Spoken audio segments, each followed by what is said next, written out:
азыркы учурда кайсы бир технологияга берилип компьютерди чукулап отурабыз көбүнчө бул жерде деген адам баласы ат менен мамиле түзүп анан бири бири менен салгылашууга чыгып ачык көпчүлүк көргөн бир оюндарга чыгышат. Бул адам көргөн адамды тартат, ойногон адамдарды да өтө мындай бир өзгөчө абалга алып келет. Ошондуктан бул оюндун өзгөчө бир тартымы бар.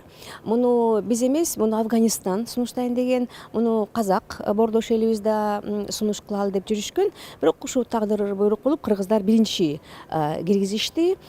Анан азыркы маалыматыбыз боюнча ар бир сунуш 5 көрсөткүч менен каралат да. Ошол 5 көрсөткүч тең туура келгенде сунуш кабыл алат. Биздин көкбөрүбүз Кудай буйруса ушул 5 көрсөткүч менен түз келе атат да. Демек жыйында чечим ийгиликтүү болуп, кубанычтуу бир кабар болот деп жатабыз.